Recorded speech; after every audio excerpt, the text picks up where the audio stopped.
So gaming in 2023 was pretty crazy. A bunch of really great games came out, which I actually missed out on a few of them because I'm broke as a joke. Though somehow you still have people who look at last year and think that gaming in 2023 and modern gaming in general is terrible. Now I can't tell if these people are being genuine or they're being hyperbolic. Because if you look back at last year, there was so much stuff that I couldn't buy at all or play at all. I'm sorry, Tears of the Kingdom. Please forgive me. I'll buy you at some point. So what's gaming like at the beginning of 2024? It's pretty fun.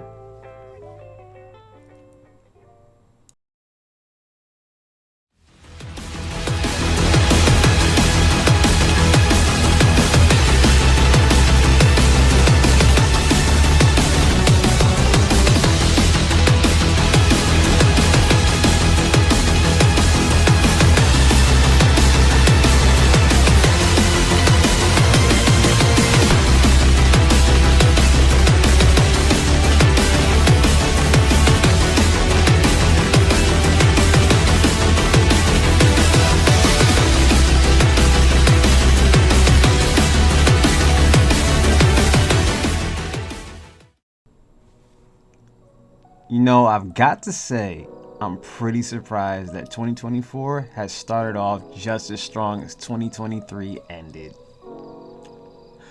Though, if you were to ask some people on YouTube, it would be something along the lines of, modern gaming is dead. Modern gaming is horrible. 2024 has no games. Dude, chill out. Game is great so far. We started off with Power World, which I played at least over 77 hours, and I plan to go back to it. It's been one of the best experiences that I've had with a group of friends, and ended up replacing art for me fully. Then you got the best of them all, Helldivers 2. Alright, so bear with me for a second because I'm about to gush about Helldivers 2 for a little bit. Helldivers 2 lets you live out your Starship Troopers fantasies or your nightmares, depending on how you view fighting bloodthirsty mobs of bugs and robots. It's been a great game that I've been enjoying with all my loved ones. It's also only $40. You can't go wrong with that. You really can't beat the fact that also the Battle Pass equivalent called the War Bond has no time limit. And it can be earned with super credits that you can find in-game. Or if you feel like it, you can purchase it too. But the fact that you could just earn these things in-game means you probably never have to spend a dime outside of the initial buy. And that's it for Helldivers 2. So yeah, when it comes to Helldivers 2, I like it a lot. Another surprising addition to the 2024 lineup for me was Power World. Power World is less Pokemon with guns and more closer to Ark Survival Evolved, but with Pokemon inspired creatures instead of dinosaurs. Surprisingly, it all works out pretty well to make a fun experience. The world was pretty huge, with a quick travel option if you didn't want to travel back and forth on one of your pals that can either fly or run really fast while you ride on its back.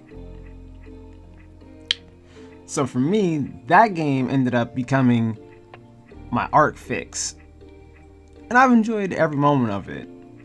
I do plan to go back to it since a raid is coming out soon, or I think at this time of the video, I believe the raid is already out. But when the server that I'm on with my main goes back up, I'll be going back to Pal World. なんでお前ばっかアイテム取ってんだよ。ふざけんなよ。早い者勝ちだから。協力プレイだろ。バカお前、キングバカお前。俺初期状態じゃねえか。ボスに勝てねえ。 And here we've got the follow-up to probably one of the most anticipated releases this year, Final Fantasy Rebirth. If you haven't played Remake, you really should. It does change a bunch of things because it's not a complete one-to-one remake of the original game, and it's more of a reimagining and possibly a sequel depending on how you theorize things. I don't really want to spoil a lot from the remake, So you gotta play it to understand what I mean by it's possibly a sequel. Or Rebirth gives you the option to just press the story so far, which will give you a nice little recap of the remake game that came out before of it. Rebirth picks up right after the end of Remake. The combat system is very similar to Remake, but with some new additions such as Folio, which is the way that you unlock your abilities and boost your stats, kind of similar to how you would level up your weapons in the original Remake game. Also, a new function to the combat system is the synergy system. The synergy system works with basically having you use team up skills and abilities. Like, for example, Cloud, he can deflect bullets that Barrett shoots towards him at the enemies. It's a really cool ranged way to build up your meter to use other skills and magic. Now keep in mind, at the time of this video, I'm still not finished with it, but so far I'm loving it. And as an action RPG that's a solo game, it's got a lot to keep you happy and keep you busy for a while. So I honestly recommend that you pick it up.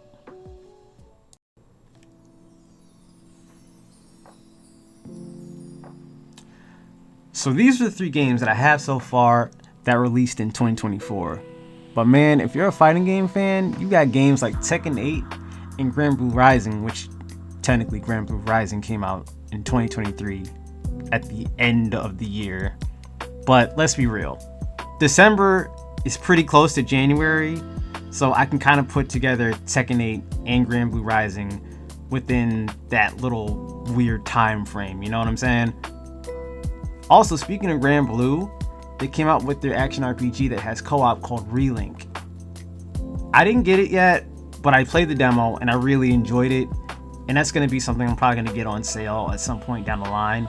Because now I'm running into the same problem as 2023 again, where it's like, oh, all these great games have come out, but I don't have a whole bunch of money to be spending on them. Look, last, I just wanted to say that it's easy to focus on the bad games like Suicide Squad and use it as an example of the state of gaming. But when you do that, you lose sight and you lose focus on the really great games that have come out in 2024.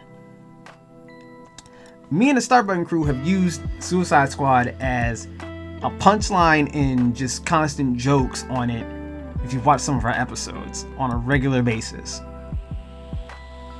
And maybe we shouldn't have jumped on that little pile on that game as well too, you know? I just want to say this. If you're one of those people who constantly says that modern gaming is trash, I just want to ask you this question. Have you played everything that's come out? And even if it's the games that are very well received, do you actually enjoy gaming?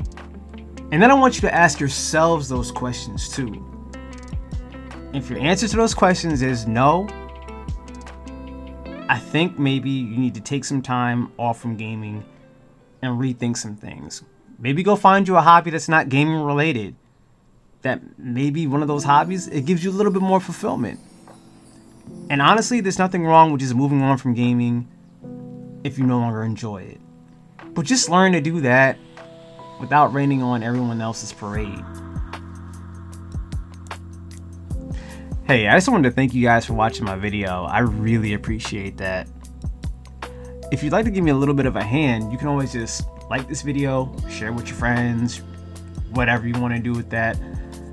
And if you want to see more videos like these, because I do plan on making a whole lot more, you can always hit that subscribe button and you can get little updates on when I upload as well as when I stream, because I do stream here on YouTube as well as Twitch, usually at the same time, and that's typically 8:30 on the weekdays Eastern Standard Time till midnight.